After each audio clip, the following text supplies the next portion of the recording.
Hello everyone, আসসালামু আলাইকুম। সেদিন আমার কিছু কেনাকাটা করার জন্য আমি চলে গিয়েছিলাম গোলাম রসুল মার্কেটে। আর আমার একটা ব্যাগও লাগতো, তো গোলাম রসুল মার্কেটে গিয়ে প্রথমে ওয়াটার বোতল কিনলাম কাচের, তারপরে ব্যাগ দেখতে চলে গেলাম ব্যাগের দোকানে।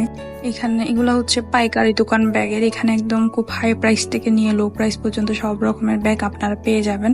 তো চুজ করে ফেললাম, পরে অনেক খোঁজাখুঁজির পরে এই ব্যাগ আমার খুব ভালো লেগেছে। তারপর হঠাৎ প্ল্যান করলাম যে সবাই মিলে লাঞ্চ করব, তো পুলিশ প্লাজাতে গেলাম লাঞ্চ করতে। এখানে আমরা প্লেটার অর্ডার করেছি, ওগুলো স্টুডেন্ট প্লেটার ছিল, 150 টাকা করে মাত্র।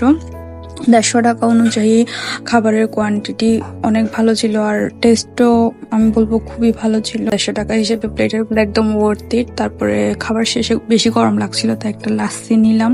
এরপর আমরা চলে গেলাম ছবি তোলার জন্য মেরিটাইম মিউজিয়ামে, যেহেতু এটাই কাছে ছিল। তারপরে এখানে দেখলাম ব্রাইডাল শুট করতে আসছে একটা ভাই আর একটা আপু। তারপরে যে নৌরিন গেছে হচ্ছে একটা আপুকে বলার জন্য আমাদেরকে কয়েকটা ছবি তুলে দেওয়ার জন্য। তারপর আমরা একটু কিছু শর্ট ক্লিপস নিলাম। একটু ঘোরাঘুরি করার পরে হচ্ছে আমরা ওখান থেকে চলে গেলাম, কারণ হচ্ছে আমার ফ্রেন্ড মাহিন নাকি একটা বোরকা নেবে, তো ওটা বাকি ছিল। তাছাড়া আমার হচ্ছে গোলাম রসুল মার্কেটে, নিউ মার্কেটে অনেক সময় চলে গিয়েছিল।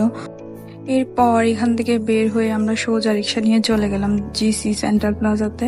তো ওখানে মাইনের দুইটা বোরকা পছন্দ হয়েছে, একটা হচ্ছে শর্ট আপ হাই আর একটা হচ্ছে লং বোরকা। দুইটা অনেক দামাদামি করার পর ওরা 3000 টাকা দিয়ে দিতে রাজি হয়েছে, কিন্তু যেটা লং বোরকা ওটা অর্ডার করতে হবে, 30 মিনিট সময় লাগবে। ওই জন্য ও একটা বোরকাই নিল। এরপরে সেন্ট্রাল প্লাজার একটা দোকান থেকে আমরা হচ্ছে ফুচকা, দই ফুচকা, মিন্ট লেমন আর কফি নিয়েছিলাম। দই ফুচকাটা অনেক বেশি মজা ছিল নর্মাল ফুচকা থেকে। তারপরে হচ্ছে খেয়ে দিয়ে আমরা বাসায় চলে আসলাম, আর আস্তে আস্তে অলমোস্ট 8টা বেজেছে। এটা ছিল আমার ব্যাগটা। তারপর একটা ফ্যানও নিয়েছি আমার বোনের জন্য, অনেক বাতাস ছিল, মাত্র 380 টাকা নিয়েছিল এটা। আর এটা হচ্ছে আমার কাচের ওয়াটার বোতলটা, এটা নিয়েছিল 400 টাকা।